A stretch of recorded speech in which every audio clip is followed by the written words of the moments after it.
Olá, pessoal, boa noite. Estamos de volta com mais uma edição do Sucesso Cast. Tivemos aí um feriado no meio do caminho, estamos alguns dias sem fazer, mas é quarta sim, quarta não. Então hoje estamos novamente com mais uma edição do Sucesso Cast, contando mais uma trajetória de sucesso. Já já falo para vocês do nosso convidado. Aproveitem, sigam o canal do Barroso em Dia. Curtam, ativem o sininho para receber as notificações dos vídeos e do nosso Sucesso Cast. Compartilhe esse vídeo com seus amigos para que eles venham conosco hoje nessa história de sucesso. Aproveito para falar com vocês mais uma vez. É um projeto novo. Nós temos aqui, né, as nossas edições, então temos aqui em algum lugar dessa tela o QR Code para você contribuir com o que você quiser para que a gente possa dar continuidade. O Lauro Lamonier, que é professor, proprietário, diretor do colégio. Nossa, vale começar emocionando. Super vale. É uma situação bem difícil estar aqui, né, diante de você, Bruno, referências para mim, meus queridos aqui, e já começo com o coração agitado com uma recepção tão calorosa. Eu insisto aí na gratidão pela deferência, pelo convite. Estou à disposição aí. Não sei se eu sou uma pessoa de sucesso, mas eu estou aqui para a gente trocar uma bolinha. Olha, com certeza, como a gente conversou, com certeza a sua história é uma história inspiradora e é justamente por essas histórias, né, de sucesso que a gente tem aqui no nosso podcast. Você é de Barroso, estudou em Barroso, né? Como que foi essa sua trajetória até a sua decisão do seu primeiro curso aí universitário? Conta pra gente um pouquinho aí. Eu sou barrosense mesmo, aí da Gema, se a gente pode falar assim, né? E aí, estudei aqui, né? Joguei vôlei no time do Seclans, disputei GIME, disputei Copa Telemix celular. Olha! E apesar da baixíssima estatura, mas na época Mas aí é o talento. a gente tentava compensar. E aí, quando eu fiz de 15 para 16 anos, estudei a vida inteira no Arthur Napoleão, com a municipalização fui para o FAP, estudei lá até a primeira série, e aí da primeira para a segunda, assim, que eu fizesse a prova do Colégio de Aplicação da UFJF, que é o Colégio João 23. Então, de 15 para 16 anos eu fiz essa prova, e aí até depois na terceira série eu sentia que eu precisava de um curso integrado para rever os conteúdos também da primeira série. E aí, da opção vestibulares, eu voltei para o UFJF, mas aí no curso superior. Fui 4 anos advogado. E aí, no decorrer desses 4 anos, eu fui entendendo que eu não tinha vocação. Mas quando você fez você saiu de Barroso jovem, Sim, né? Com 15 para 16 para anos. 16 anos, para fazer o ensino médio, né? Isso. Nessa época, você já tinha pelo menos o desejo naquela época de fazer a faculdade de Direito. Como que surgiu naquele momento a sua decisão? Eu sempre fui muito dividido, porque eu sempre gostei também das exatas e eu tinha facilidade com as humanas, com as linguagens. Então, tanto que quando eu fiz o vestibular, eu passei em Engenharia de Telecomunicações na Federal de Itajubá e em Direito na UFJF. Duas coisas completamente nada a ver. E aí era muito mais prático para mim estar em Juiz de Fora, eu já estava instalado, seria muito difícil, Itajubá é muito longe, mas era um curso que estava ali me namorando ali dentro, que eram as engenharias, né? E aí eu acabei fazendo realmente o direito, que era uma área que me interessava. Parecia que eu iria conseguir ajudar muitas pessoas, então eu fui comprando a ideia de que, na verdade, o direito iria me abrir portas para conseguir isso também, para ser significativo para as pessoas. Sim, e você, como você disse, que seu primo te deu as Isso. primeiras, né, A porta, oportunidades e tal. O fato de vocês serem próximos e ele ser um advogado te incentivou a escolha do curso? Sem Não. dúvida, sim. Incentivou. Sim, sem dúvida. Porque vendo ele como referência, Sim. eu já via um caminho que já havia sido trilhado. Sim, ele um caminho de sucesso consolidado. Então, é uma janela que a gente olha e vê um caminho percorrido. Mas aí, no decorrer do tempo, eu vi que eu não tinha... É muito pessoal, não é? Era algo meu, do do Lauro, do ser humano Lauro, com as ciências jurídicas. Trabalhar com isso foi para mim um dificultador enquanto pessoa, né? Para a minha pessoa em relação às ciências jurídicas. Posso dizer que do Lauro vibrar. Acho que isso. Não me deram muito sentido e perspectiva de longo prazo, assim. O direito é basidade, mas para trabalhar com qualquer coisa é necessária paixão, é necessário aquele levantar e, caramba, eu vou trabalhar algo que eu gosto e a vida jurídica, ela é uma vida muito exigente. Muito exigente. Exigente emocionalmente, exigente fisicamente. Então, quando eu digo a questão de um perfil pessoal para o direito, eu estou englobando tudo. Eu entendo isso. Eu acho que a exigência emocional, a exigência física, eu entendo que eu não tinha as configurações pessoais que seriam necessárias para eu conseguir desenvolver um trabalho nas ciências jurídicas. E aí foi vindo a angústia. Entendo. Talvez, tecnicamente falando, teria com certeza. Porque, como eu te disse, né, não é jogar confete, mas a gente admira, a gente vê sua trajetória, a sua postura, a sua inteligência. Acredito que talvez o ponto foi o propósito, foi o servir, né? Como você falou outro dia numa reunião, que depois a gente conta da reunião, né? Mas o sentido da profissão na vida do Lauro. Sim, E o mundo jurídico é um mundo muito difícil, né? É um mundo que você se depara com muitas situações delicadas, tristes. Então tudo isso foi somando. E aí eu comecei a reconhecer, falar, Laura, acho que você não tem. Acho engraçado quando eu fui fazer vestibular, uma tia minha chegou perto de mim e falou assim, não faça. Você não tem perfil. Foi a única, tia Adriana. E ela sempre falou, todas as vezes que a gente se encontra depois, ela sempre fala, te falei pra você não fazer, você não tinha o perfil. Então essa coisa do quem tá de fora vê melhor também, a gente tem que... O que você tira de experiência positiva, mesmo não tendo continuado a seguir a carreira? Nossa, eu penso que todo mundo deveria fazer direito para ser um melhor cidadão. Eu penso que se nós, por exemplo, nesse momento tão agudo que nós estamos vivendo, se nós pudéssemos, ao invés de discutir... Se você tem bons argumentos, faça um curso de direito, até plantou uma sementinha. Mas aí, né, Lauro, fazer outra faculdade, aí já todo mundo deveria fazer alguns cursos. Sim, os direitos seriam deles, né? E a experiência humaniza, né? Então a experiência pela oportunidade que eu tive no escritório do Jean, a experiência junto à doutora Valéria, que foi a juíza com quem eu trabalhei o tempo todo aqui em Barroso, me ensinaram muito. Como pessoa, eu devo muito ao direito. Então foram 4 anos. 4 anos como profissional. E teve algum ponto específico que fez você virar a chave e falar assim, não, agradeço, mas a partir deste momento eu não quero? Ou aconteceu alguma circunstância nesse meio do caminho que foi uma oportunidade para você fazer essa transição, por exemplo? Aconteceram as duas coisas.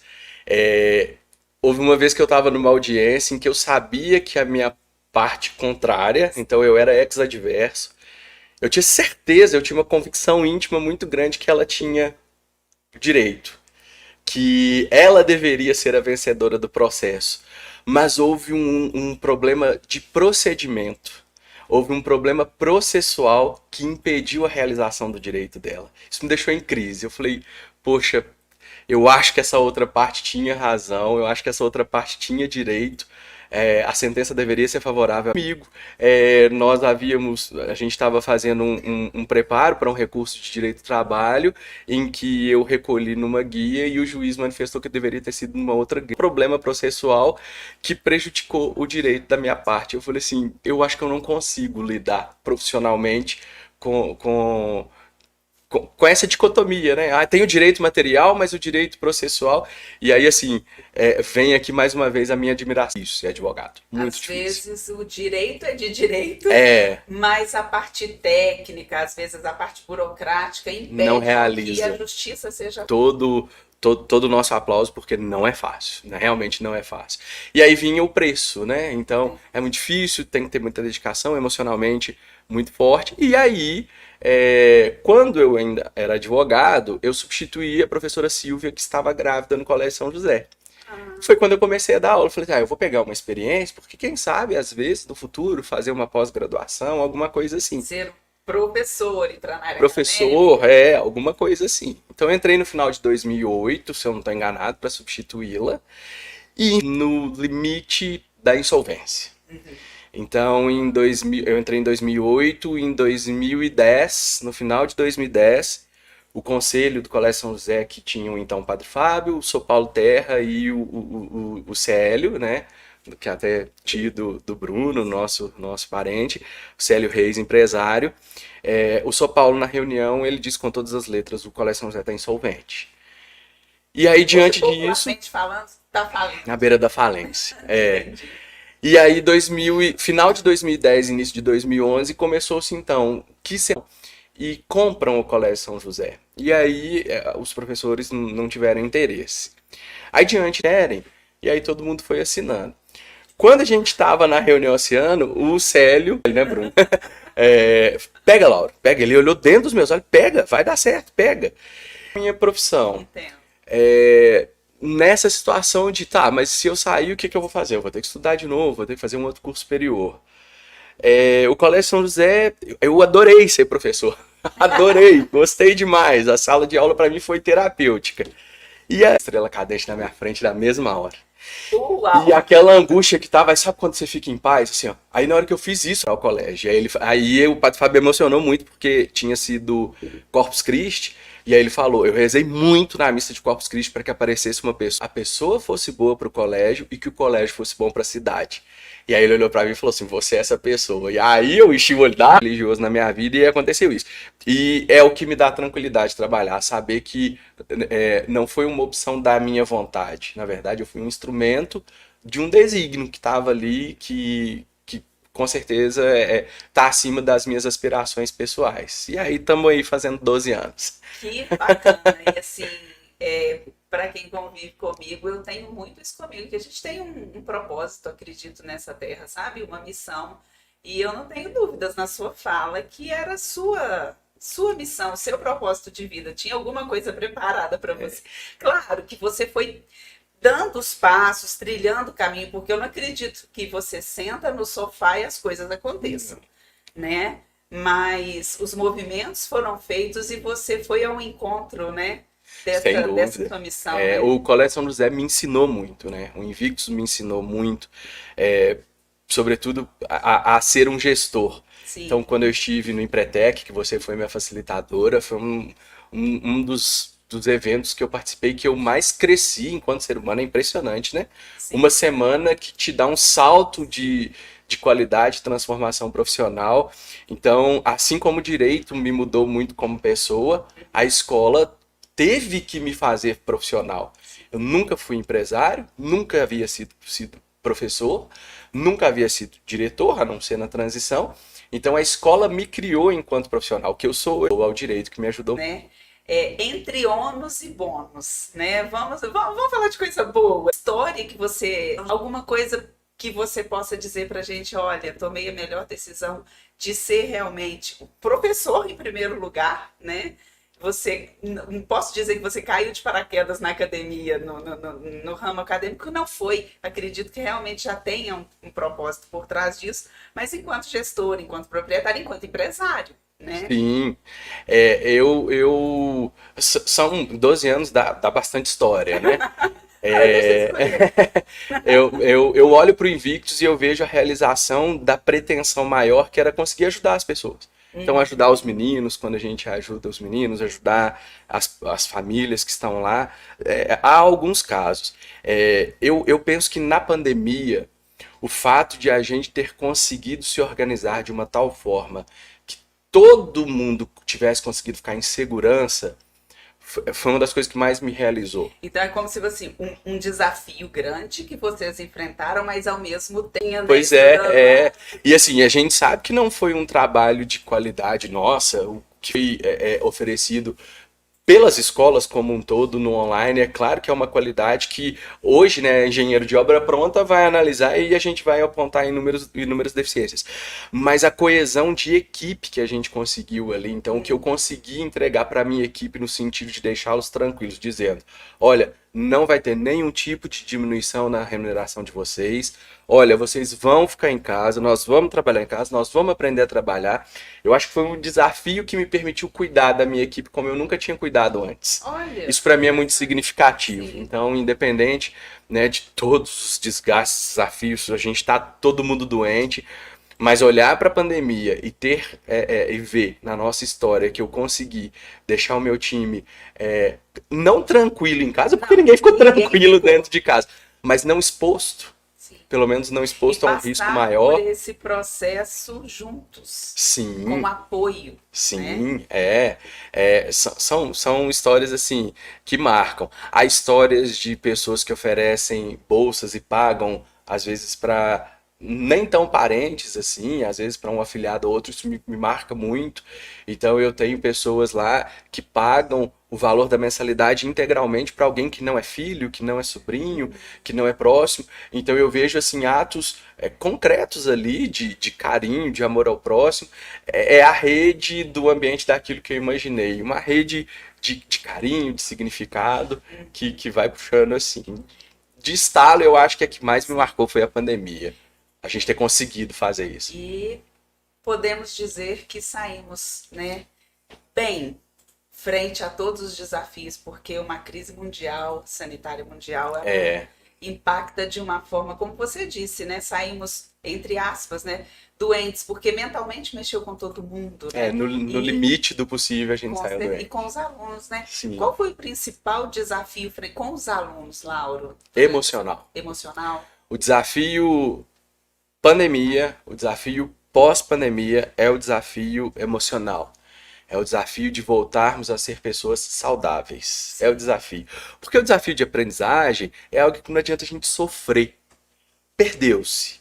A geração vai ter que recuperar isso de formas alternativas. É um dado. É um dado. A gente vai ter que construir estratégias alternativas.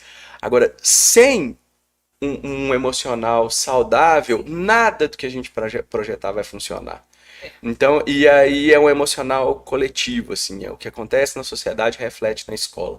Então, os pais estão doentes, os meninos estão doentes, vai aparecer na escola. Então, o maior desafio é emocional, é a gente estabilizar essa molecada. É igual a gente estava conversando antes de começar, né? As emoções, elas geram um comportamento que gera um resultado. Justamente. Né? E se elas não estão geridas, equilibradas, é extremamente desafiador.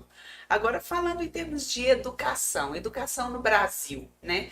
Você é proprietário, diretor, professor de uma escola particular. Como que você vê a educação no Brasil, a educação pública? O que uma escola, né, como a sua, pode oferecer realmente, né, que a gente sabe, mas assim, né, de diferencial para quem possa escolher, para quem possa optar, entendeu? Frente a vários desafios que a gente enfrenta, né, na educação pública. Eu estudei em escola pública a vida toda, Eu você também. Então, como que você faz essa leitura da educação no nosso país? Daisy, eu tenho achado um momento, assim, tem me causado angústia por uma ambivalência. Te explico o que tem me angustiado.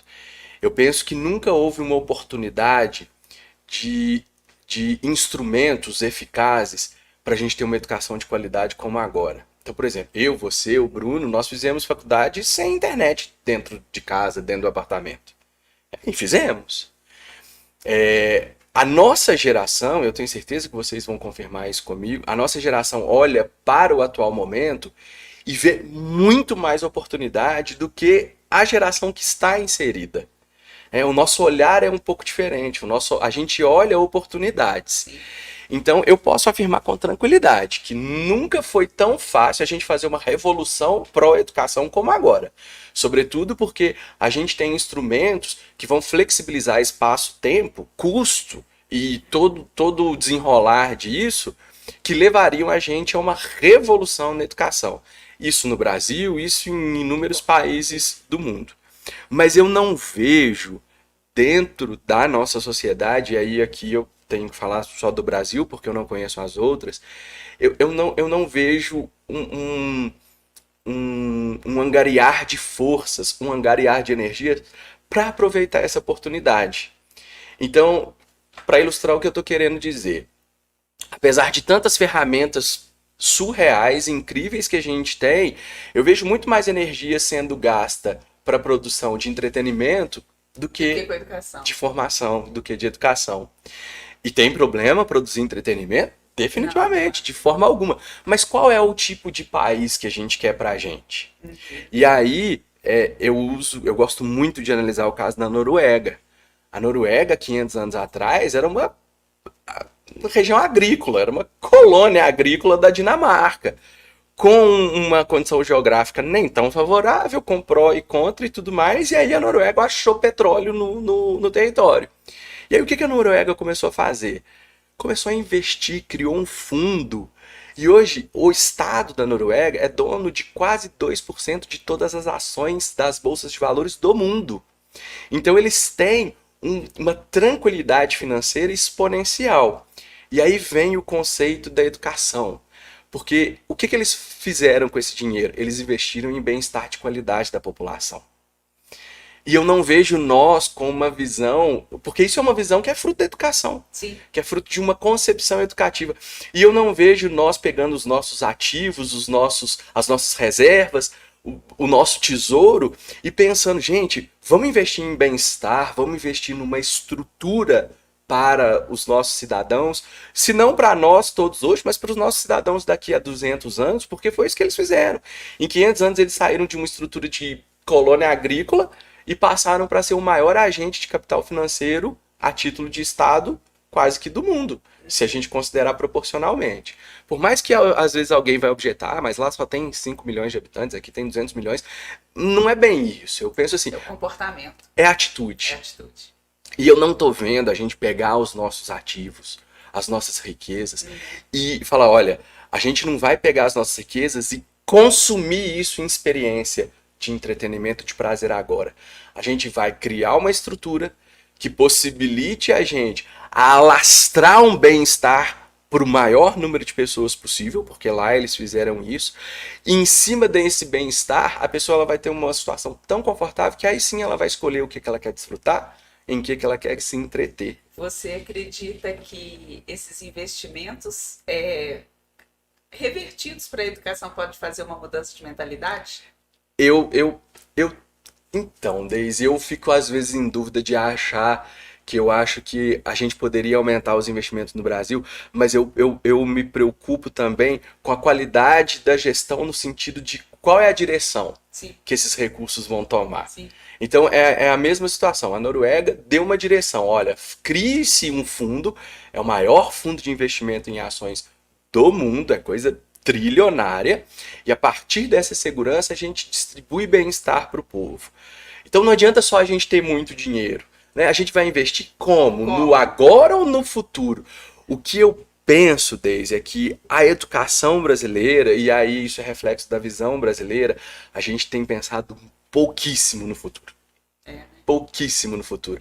A gente tem pensado muito mais no aqui, no agora, no que me dá prazer aqui agora, no que me dá satisfação aqui agora, e a gente tem uma visão muito míope do futuro. Se a gente não pensar em 200, 300 anos, a gente não vai conseguir mudar esse país. E país gente boa. Então, assim, eu vejo e eu acho que isso tem que vir da educação. Educação política, educação de cidadão, a educação para criar bons cidadãos. Cidadãos para a vida. Para a vida real. Para a vida real. Para a vida do Estado, para a vida da República. É aquilo que eu falei, todo mundo deveria fazer direito para entender teoria geral do Estado. Sim. Qual é o Estado que nós vamos querer? Me angustia. Então, eu vivo essa ambivalência. Nós temos ferramentas inacreditáveis. Há 20 anos atrás, se alguém contasse o tanto de ferramenta que a gente tem hoje, iam falar, mentira, tá delirando. O acesso é muito maior, né? O problema é que a geração está crescendo imediatista, né? Então, essas visões de longo prazo parece que não se conectam muito, né? E é o problema da visão do usar as ferramentas para o entretenimento, para o prazer imediato, né? Então, eu não vejo uma conjunção de energia, uma conjunção de força para a gente mudar a visão de país. Gente, vamos pensar lá na frente. E tipo, a gente nem precisa inventar a roda. Olha pra Noruega, olha, claro assim, aí vão me tacar pedra. Pô, você tá querendo comparar o Brasil? Não, não é comparar o Brasil com a Noruega. É olhar o que eles fizeram. Sim, é modelar as melhores ações e trazer como Exatamente. exemplos, Aprender, né? aprender. Justamente. Eu penso nisso, acho, e penso que a educação brasileira ela tem que também ensinar o microcosmos. A gente discute e briga muito o macrocosmos, então a gente discute a política nacional, a gente discute, às vezes, a política estadual, muito a municipal, mas a gente não discute a política subjetiva, né? As pequenas corrupções, as pequenas falhas, os pequenos avanços que a gente precisa de fazer, e aí eu tô falando de separar lixo, tô falando de pequenas, coisas pequenas. De não furar fila. De não, né? Então, assim, eu acredito que a revolução da educação que a gente precisaria, e é muita pretensão minha dizer aqui o que eu acho que a gente deve ou não. Tô trazendo aqui o que eu acho que eu vou implantar na minha escola. Micropolítica de novo. Sonhar não custa Né? nada. É trazer isso. Olha, Sim. gente, para de pensar só no grande, o que muda é o pequeno ali. Acho que a gente está numa fase que o cavalo vai passar reado de novo. Excelentes ferramentas. O Brasil é um país que não é pobre, é desigual. Então, a mudança nesse jeito de pensar o país, nesse jeito de pensar a Sim. educação, eu penso que é essencial. Sabe por quê, Dei? Sabe o que vai acontecer no Brasil? Daqui a 10 anos não vai ter professor.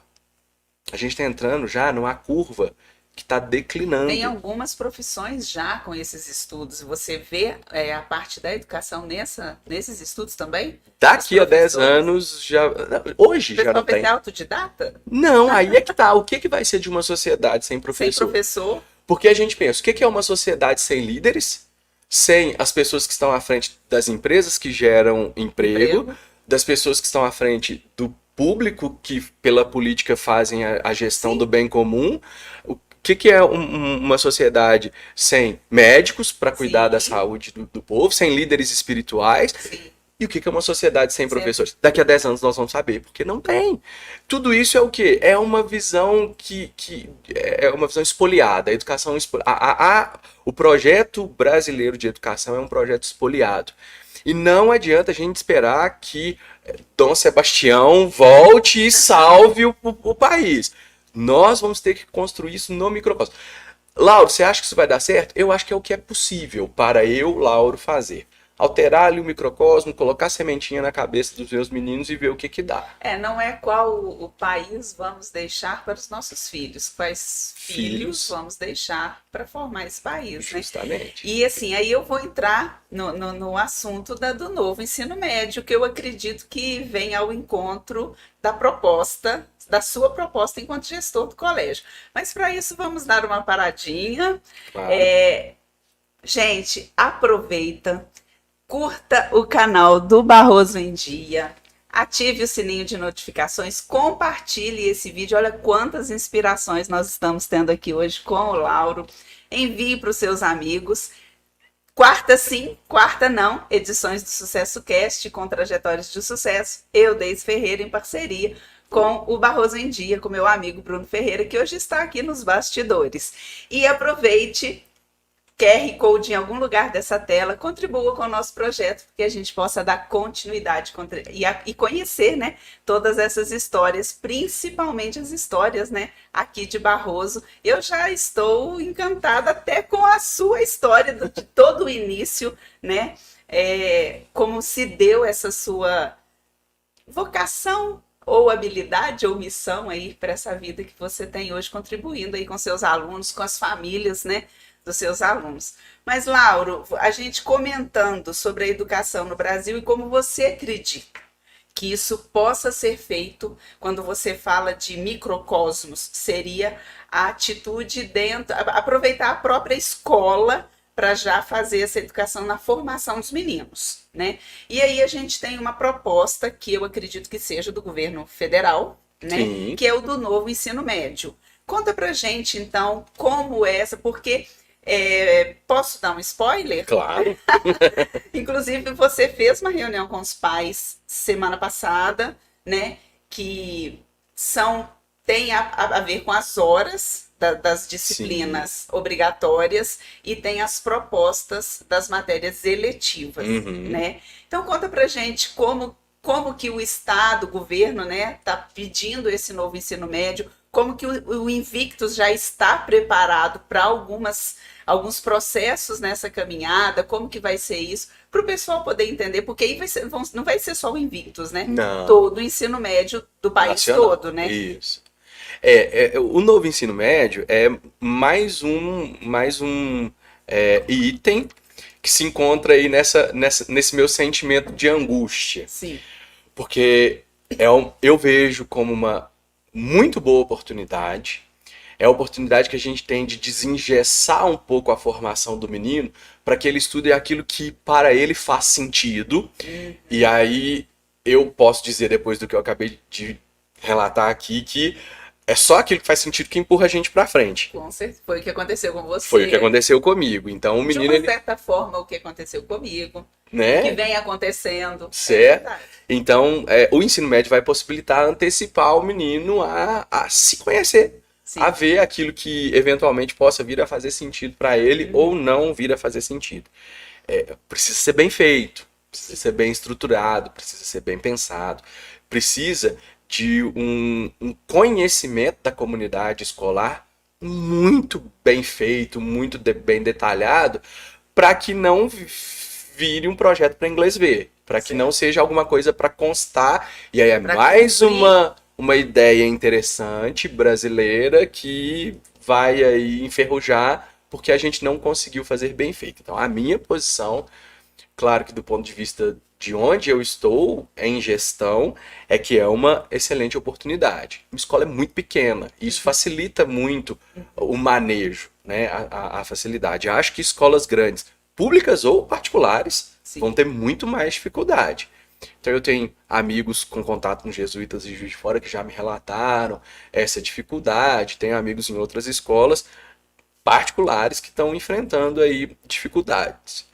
Acho que para a escola pública é ainda mais difícil, então eu me solidarizo de primeira hora com os gestores públicos, porque é muito difícil, é um amarrado muito novo. As mudanças não são fáceis. Não, né? E vai mudar estrutural, vai mudar, então assim, é tudo muito... Diminui a carga horária das obrigatórias, mas aumenta a carga horária geral, né? Isso. E aí, o que eu penso que vai causar muita angústia em nós estamos fazendo uma alteração estrutural, então formação geral básica, 600 horas, 1.800 nos 3 anos obrigatória, nós no Invictus vamos fazer 600 em cada uma das 3 séries, 400 horas de itinerários formativos, então no Invictus vai ser segunda, terça e quarta, formação geral básica, todos os alunos estudam todos os conteúdos que hoje já estudam, todas as disciplinas que hoje já estudam, isso, apenas com uma revisão de componentes curriculares. Por quê? Porque dessa revisão é que a gente alimenta os itinerários formativos, que no nosso caso vão ser itinerários formativos integradores. Então é um desafio, é uma oportunidade, acho que as escolas grandes vão ter dificuldades sim, mas eu acho que a gente tem que pelo menos olhar aquilo que é possivelmente bom. Aquilo que é possivelmente bom. E dentro desse aspecto do que é possivelmente bom, eu penso na inserção dessas novas habilidades e competências que estão sendo exigidas do ser humano hoje. Sim. Do ser humano hoje. Então eu até comentei na reunião de lançamento do novo ensino médio, você estava presente, eu disse que uma pesquisa de 2018 constata que 95% das pessoas são contratadas pelo seu currículo e 98% das pessoas são demitidas porque não conseguem conviver com os outros por problemas de relacionamento. Comportamental. Então esse é um dado que tem que ser trazido para a formação da pessoa. Sim. Porque senão o que a gente constata de uma pesquisa dessa é que o emprego exige algo para o qual a pessoa não foi preparada. Problema de formação, a gente tem que antecipar. É o que a gente falou, é escola para a vida, né? É escola para a vida. Eu enxergo, Deise, Bruno, meninos, o novo ensino médio como a possibilidade de a gente conseguir construir uma história, uma escola que seja significativa para a vida. Que faça sentido, né? Que faça sentido, que a gente consiga... A nossa Invictus, proposta político-pedagógica, é muito clara. Nosso objetivo é conseguir construir bons cidadãos. Certo. Um cidadão bem formado, crítico, com conteúdo, com habilidades e competências emocionais, conseguindo ter empatia, compreender o ponto de vista plural, entender que, por mais convicto que você esteja do seu ponto de vista, uma outra pessoa pode pensar diferente, e se ela pensa diferente, essa também é uma forma de pensar. Essas são necessidades que têm que ser introduzidas na formação do cidadão brasileiro, cidadão mundial, mas sobretudo de forma mais urgente para nós. Em termos práticos, aí tem as disciplinas obrigatórias, os itinerários são quando o aluno já decide a faculdade que ele quer fazer, aí ele opta. Não necessariamente a faculdade. Ele pode decidir a área. A área. Isso. Sim. Então o Enem ele vai mudar. O Enem vai ser no primeiro domingo a aplicação das provas de formação geral básica, Sim. mais a redação. Que são aqueles 3 primeiros dias que os meninos vão estudar. Segunda, terça, quarta, estuda tudo, faz a prova. Matemática. Isso. Né? Quinta e sexta, o Enem vai fazer provas por bloco. Então, por exemplo, quem quiser fazer medicina, hoje o MEC recomenda que, para os alunos de medicina, eles sejam submetidos a provas de ciências da natureza e ciências humanas. Lauro, mas médico fazendo ciências humanas, a justificativa deles é que o médico tem que entender que ele está tratando uma pessoa, sim, e não um fígado, não um coração. Essa é a justificativa que vem lá no prospecto para nós.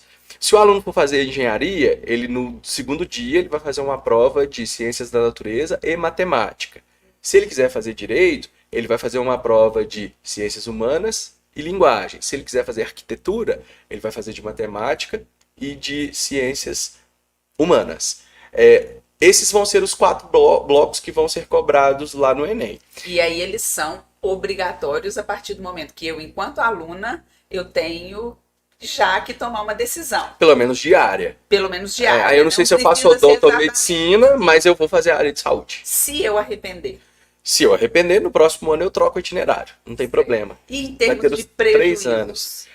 Não há prejuízo porque os itinerários, eles visam o aprofundamento do conteúdo da formação geral básica. Sim. Então o aluno ele vai ter a formação geral básica e ali ele vai ter uma dilação daquilo que ele aprendeu. Então ele vai ter aulas de laboratório, ele vai ter aula prática, ele vai poder aprofundar dentro daquilo que ele entende que vai ser a primeira experiência profissional acadêmica dele, por aí. E dentro desse contexto vem as eletivas, que são as responsáveis pelos eixos integradores. Então, o que o novo ensino médio ensina ou dá como diretriz ok, nós vamos fazer um itinerário de matemática, mas essa matemática ela tem que fazer algum sentido para a vida pós-acadêmica desse aluno. Então você vai ensinar um itinerário de matemática, então dá uma aula de matemática financeira, dá uma aula de empreendedorismo. Na verdade, o eixo integrador é empreendedorismo. Então, dá uma aula faz um eixo integrador de empreendedorismo junto com a matemática, puxa a matemática financeira, vai fazer um eixo integrador de ciências da natureza, então faz uma aula de laboratório de química, uma aula de laboratório de física, e desenvolve aí a investigação científica, que é um outro eixo integrador do novo ensino médio. Então, assim, na teoria, é muito interessante. Sim. Eu acho que vale a pena. Eu, quando fui estudando, fui entendendo. Eu acho que vale a pena a gente olhar com olhos de oportunidade. Sim. Não vou falar se são bons olhos ou maus olhos. Com olhos de oportunidade. Não vai ser fácil, nada é. Vai ter um período de adaptação, provavelmente. Sim, né? Vamos errar muito, né? O que acertar vai se consolidar. Sim. Mas eu penso que aí a gente volta um pouquinho atrás. Se a gente quer um país com uma educação melhor, um país com bem-estar para um maior número de pessoas, um país com qualidade de vida, esse novo ensino médio pode ser um primeiro passo. Certo. No sentido de a gente conseguir direcionar esses meninos para que se transformem em melhores cidadãos. Porque a minha visão, e aí é muito subjetivo, a minha visão é de que a escola, ela consegue melhorar o país entregando melhores cidadãos. Com certeza. Não adianta a gente falar assim, a escola vai desenvolver integralmente o ser humano. É claro que a escola vai desenvolver integralmente o ser humano. Só que o ser humano tem tantas nuances que a escola tem que reconhecer o seu limite. Nós lá no Invictus reconhecemos. Não adianta eu falar, olha, eu vou desenvolver o seu menino. Ó, meu menino tá com problema emocional. E aí, em que a escola vai ajudar a desenvolver? Vai desenvolver nos seus limites. O limite claro da escola é queremos bons cidadãos. Então, quero que a Ju seja uma boa cidadão, que o Gabriel seja um bom cidadão, que todos os meus alunos sejam bons cidadãos. É isso que a gente espera. Sim. E aí eu me lembro, não tem muito tempo, foi durante a pandemia, eu vi até um post muito interessante de pessoas fazendo um apelo, né? Que as escolas desde cedo ensinassem matemática financeira, educação financeira, empreendedorismo, ética, empatia, entra tudo, né, nessa parte do comportamento. Acredito que não sei se eu posso dizer os nossos governantes ou quem, né, mas já estão tendo esse olhar para a formação do cidadão realmente. Você acredita que as eletivas podem se tornar obrigatórias futuramente no ensino médio? Elas já são. Existe Mas existe mínimo. um mínimo. Você Isso. acredita que elas podem se tornar obrigatórias como as obrigatórias, como português, matemática? Eu vou fazer uma aposta diferente, Deise. Eu acho que vai ser tão bacana que Eles nem vão vai querer. precisar. Que nem vai Que precisar. legal. Eles vão aderir. Se a gente fizer bem feito, se o ensino médio for bem construído a nível nacional, a nível estadual, a nível municipal e a nível da minha escola, a pretensão é que ela trabalhe com energia atrativa. Então, puxa o aluno para ele poder fazer aquilo que faz sentido para ele, e aí ele sai feliz, E os comportamentos começam a ser mudados, né? Digamos, mudados entre aspas, mas assim, gera uma nova energia, gera um novo movimento, Não né? tem dúvida. Inclusive, Lauro, vamos supor, o Invictus vai oferecer matemática financeira, empreendedorismo, algum outro aluno de outras escolas, eles podem se candidatar e participar dessas aulas? Sim. Elas são, né, precisa de uma remuneração, elas são, como que é? Isso. Para as pessoas que queiram, inclusive, né, até te cortando, no dia da reunião, alguns pais se interessaram. Sim, né? isso que eu ia dizer. É muito interessante. Por isso que eu tô dizendo, assim, o novo ensino médio, ele vai permitir uma maior abertura de interação da escola com a comunidade. Certo. Então eu vou conseguir abrir as portas da escola para receber, por exemplo, no dia da apresentação do novo ensino médio, quando a gente apresentou matemática financeira, mães disseram, olha, minha filha vai fazer, e eu também, eu quero, tem vaga? Tem, pode vir. Então nós vamos ter salas com um público misto de mães e filhos aprendendo junto. Como isso não é positivo? Sim. Como dizer que isso não é positivo? Imaginem mãe e filho aprendendo junto matemática financeira, e aí o professor vai lá e vai pôr o dedo na ferida. Esse tipo de comportamento financeiro não tá legal. E aí mãe e filho saem juntos da mesma aula e depois vão ter que conversar sobre aquele assunto. Como isso não é positivo? Então eu vejo com muito bons olhos essa possibilidade de maior integração com a comunidade. No Invictus, o aluno que se matricula para o ensino regular, ele vai ter acesso à formação geral básica, aos itinerários formativos e a uma eletiva gratuita. As outras eletivas, como são no contraturno, elas têm uma remuneração específica. Sim. Que a gente está modulando ali para a coisa fazer acontecer. Sim, né? O objetivo... provavelmente algo bem acessível. Sim, né? para que já foi conversado. Sobretudo para ter impacto comunitário. Sim. Com certeza. Imagina que legal, tem aí a primeira turma da cidade, 50 pessoas fizeram matemática financeira no Invictus, lá o diplominha bonito, a gente... Então, assim, quem sabe a gente não consegue, pensando na micropolítica, no nosso microcosmos, na nossa microeconomia, quem sabe a gente não consegue impactar positivamente a cidade através de eletivas da escola. E aí eu não estou falando da minha, eletivas do General, eletivas do FAP, eletivas do Cônego. Por que não a gente olhar, nós que somos os gestores, e aí aqui é um convite a todos nós, gestores escolares da cidade, por que a gente não olhar para a faculdade e pensar, cara, vamos tentar influenciar isso positivamente assim? Vamos tentar influenciar isso positivamente assado? Vamos nos unir e oferecer eletivas diferentes em cada escola e fazer Foi o que a gente conversou aquele dia. Eu acredito que essa possibilidade do novo ensino médio vai gerar um movimento diferente. E eu, como você disse, vai ser difícil no primeiro momento, porque requer uma adaptação.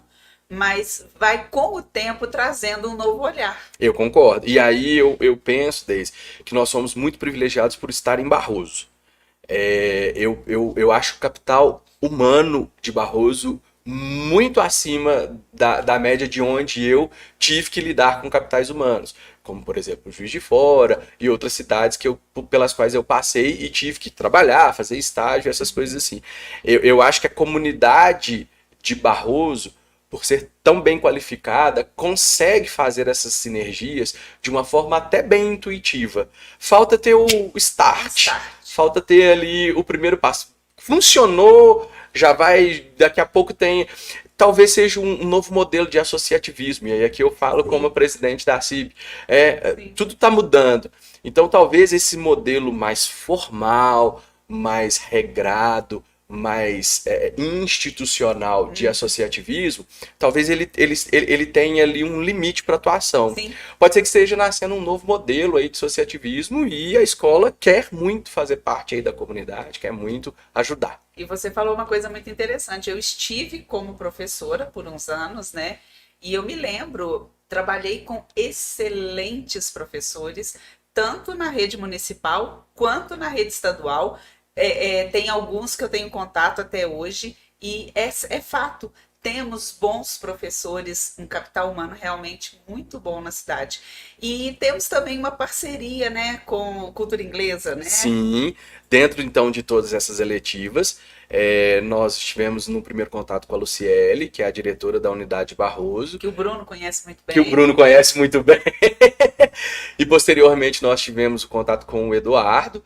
Que é o proprietário, isso, né? de São João del Rei. E aí nós já estabelecemos que os alunos que fazem cultura inglesa, eles vão entrar com a carga horária, o curso da cultura inglesa, como uma eletiva do Invictus. Que bacana. Por que, Lauro, tratar a cultura inglesa como uma eletiva do Invictus? Nós fizemos uma espécie de mostra de profissões na escola, em que os pais dos nossos alunos estiveram presentes falando sobre profissões, sobre as suas profissões, de acordo com um cardápio ali de profissões que os meninos pré-selecionaram. E aí a Laine Fonseca, que é engenheira química, ela disse algo que alertou muito a Gisele, que é a nossa diretora pedagógica. Ela disse o seguinte: ela falou, olha pessoal, me assusta os estagiários que chegam na minha empresa, na indústria que ela trabalha, e que não sabem o mínimo de Excel e de inglês. Nisso, a Gisele, nossa coordenadora pedagógica, na hora disse, Laura, vamos transformar a cultura inglesa numa eletiva para estimular esses meninos a fazer a cultura inglesa. E aí, a gente, conversando com o Eduardo tem uma escola de programação para jovens, crianças e adolescentes em São João del Rei, que é a Super Geeks, se eu não estou enganado pelo nome. E já conveniamos também, já está tudo certinho para a gente conveniar. Então, o aluno que tem um sonho, quer trabalhar com programação, quer trabalhar com informática, com ciências da computação, no Invictus ele pode fazer essa eletiva, ele vai programar numa sala de recursos específica lá em São João del Rei, né, com toda a expertise do pessoal lá. Então, ele não vai chegar na faculdade nunca tendo visto aquilo com que ele vai trabalhar, ele já vai ter feito a experiência. E o que é ideal? Fazendo a experiência no ensino médio, ele pode ver aquilo e não gostar. Então ele tem tempo de migrar, né? Fazer ali aquilo que para nós na vida profissional é uma migração de carreira, que é algo penoso. Para o aluno é só migrar o itinerário, só migrar a eletiva. Então é significativo, é relevante para o aluno. Penso que a gente tem que olhar com muitos bons olhos. Então, quais são as eletivas que o Invictus vai oferecer, né? Até hoje. Até hoje, neste momento, porque pode acontecer alguma mudança, sim, né? E alguma outra decisão. Podem oferecer, né? Justamente. Então, hoje a gente tem no eixo integrador de empreendedorismo, o empreendedorismo para jovens, que vai ser ministrada por essa bela senhora que nos fala. Muito obrigada.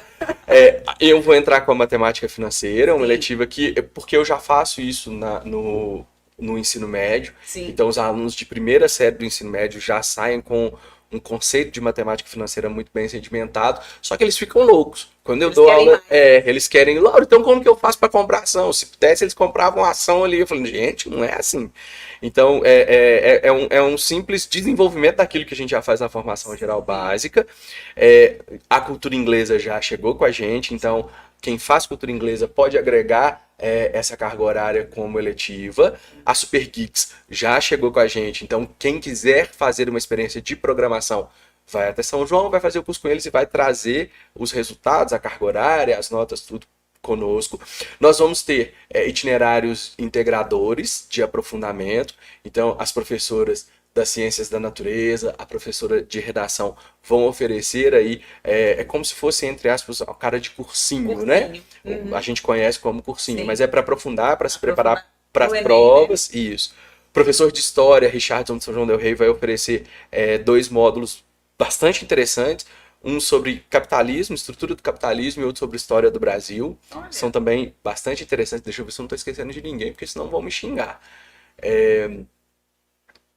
Acho que não. E tem, acho que artes? Aí artes e atividades esportivas já são atividades que a gente tem. Já tem na escola. E a gente só vai desenvolver o projeto. Entendi. Isso, e a gente vai desenvolver o projeto. E uma mãe comentou, o Lauro, no dia na escola, que eu achei muito interessante, ainda nós comentamos na mesa. Existe, com esse novo olhar, a possibilidade dos meninos começarem a enxergar possibilidades de novas profissões, porque parece que tende, né? Medicina, direito, engenharia, certo? Ou eu tô errada? Não, é isso mesmo. E aí pode ampliar o olhar. É até muito interessante, Deise, porque às vezes eu me pego pensando assim, falei, gente, mas é muito engraçado, nós é que fazemos o movimento de apresentar novas profissões para os nossos alunos, quando eu penso que, na verdade, deveria ser o contrário. Eu penso que eles deveriam, né, nos surpreender. Falei assim, Lauro, eu tô querendo fazer essa profissão. E aí eu ficaria assim, mas o que é isso? Eu imaginei um futuro mais ou menos assim. Hoje é um pouco o contrário. Claro que, sem problema nenhum, é nossa missão a gente fazer esse auxílio na gestão da escolha, na gestão do discernimento profissional. Então, hoje a gente faz aí o auxílio para que eles, sim, de fato, saiam da caixa, encontrem novas profissões. As universidades, elas tradicionalmente, elas oferecem mostra de profissões. Sim. Então, elas abrem as portas durante 1 ou 2 dias, os alunos vão e conhecem os cursos lá. A que mais impacta é a de Santa Rita do Sapucaí, porque lá tem o INATEL, que é o Instituto Nacional de Tecnologia, que é o maior centro de tecnologia da América Latina, fica aqui, no sul de Minas. Sim. Se eu não estou enganado, foram eles que desenvolveram o programa da urna eletrônica brasileira, se eu não estou enganado. Foram eles, não é, Bruno? E, então aqui, ó, coisa nossa. Lá, a faculdade é um modelo bem norte-americanizado de gestão acadêmica. Então, a universidade ela foi criada pelas grandes empresas que não tinham mão de obra qualificada. Falaram, então vamos qualificar. Sim. Então, a faculdade foi criada pela Ericsson, pela HP, na época pela Nokia, não sei se ainda tem laboratório lá, Samsung e por aí vai. E aí eles ficam impactados, porque, por exemplo, o curso de engenharia do Inatel, engenharia civil, é um curso de engenharia que vai projetar casas para serem impressas em impressora 3D. Ou seja, faz o projeto, imprime a parede. Justamente. Que isso vai acontecer? Vai. Quando? Talvez mais rápido do que a gente pense, porque no sul de Minas já estão sendo formados engenheiros civis que não vão necessariamente ter que trabalhar com concreto armado, alvenaria, e aí aquele movimento. Muitas profissões vão desaparecer nessa transição e outras tantas vão aparecer. Com certeza. E aí nós, enquanto escola, temos uma responsabilidade social de sempre chamar a atenção. Sim. Olha, isso vai acontecer. Sim. Já está acontecendo. Pessoas já estão sendo preparadas para isso. Então, no futuro, você vai, cria o projeto estrutural, faz o projeto arquitetônico, imprime a sua casa numa empresa de impressão 3D, chega um caminhão cheio de bloco e vai montar sua casa como se fosse um Lego.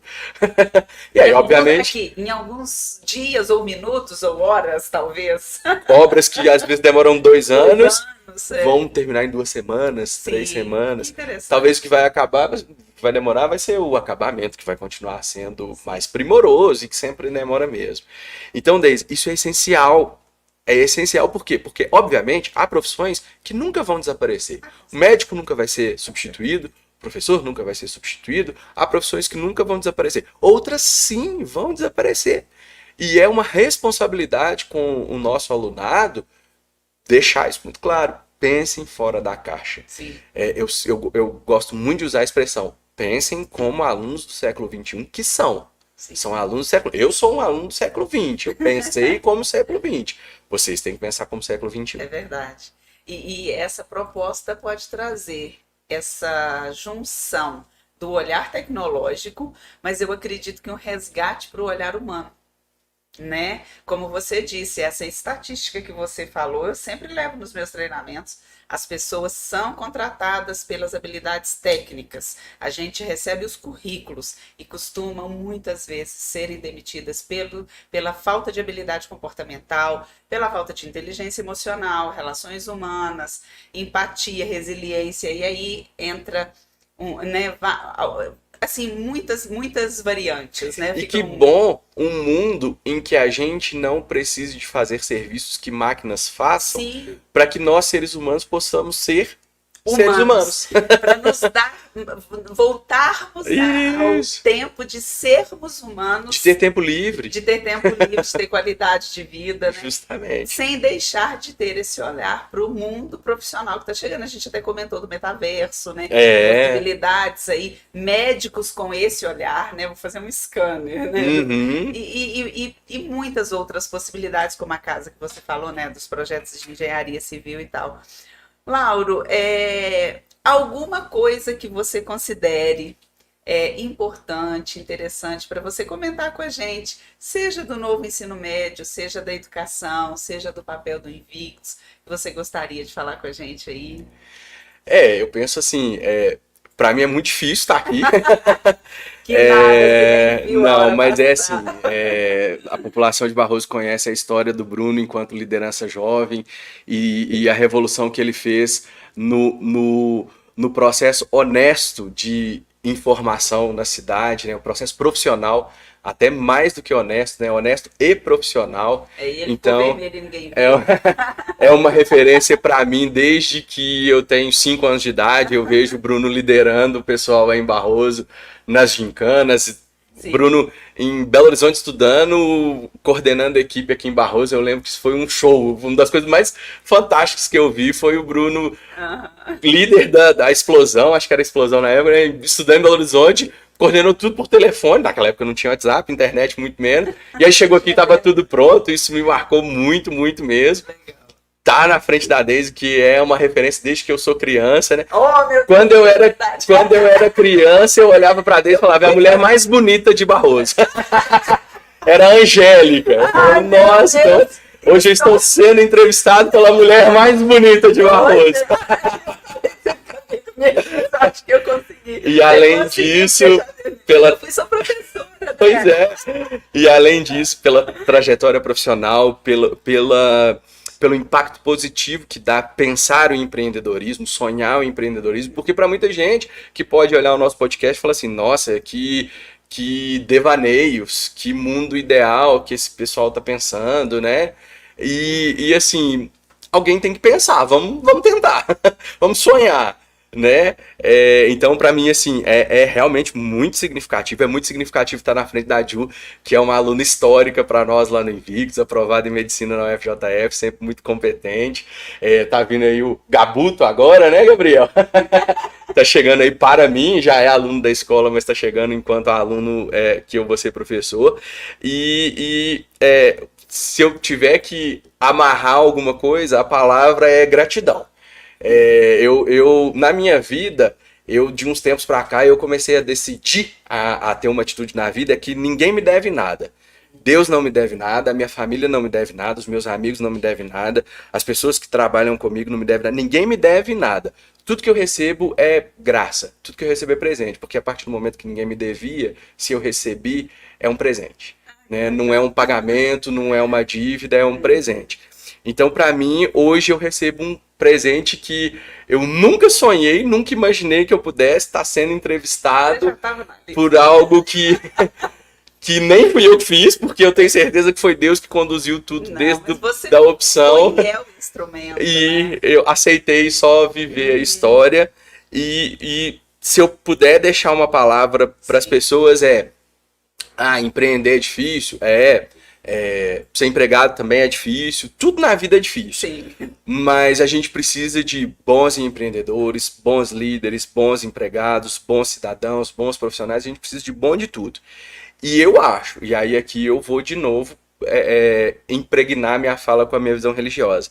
Eu acho que a gente só consegue ser bom naquilo que a gente faz quando a gente está em sintonia com o que Deus quer que a gente faça. Porque aí a gente está fazendo por Ele, não é pela gente. O que a gente projeta vai dar errado. O que ele projeta vai dar certo. É muito louco, porque o que ele projeta, mesmo com a gente fazendo errado, ele faz dar certo. O que a gente projeta sem ele vai dar errado desde o começo até o final. Então é isso, assim, eu sou muito feliz estando à frente de um negócio. Eu fui um moleque de 27 anos e hoje eu acho que se eu tivesse hoje 38 anos para fazer a mesma transação, eu acho que eu não teria coragem. Então ser moleque às vezes é bom porque você não pensa muito nas consequências. A minha mãe ficou doente em casa com a loucura que eu estava fazendo, mas eu sou muito feliz porque mesmo sem merecer eu recebi demais de Deus, da vida. Eu tenho bons relacionamentos com, acredito que 95% da população de Barroso, com vocês que são as minhas inspirações. Então eu sou uma pessoa muito realizada, eu sou uma pessoa muito feliz e eu agradeço isso à minha comunidade, a comunidade Irmã de Dores de Campos, que traz tantos alunos aqui, e eu só tenho a agradecer. Nossa, que bacana, Lauro. Vai ficar clichê aqui no Sucesso Cast nós falarmos, eu, o Bruno, né, de todas as histórias maravilhosas que passaram aqui e que nos inspiraram, né, durante o bate-papo. E é clichê, mas é real. Muito obrigada, inspiradora a sua história, inspiradoras as suas falas.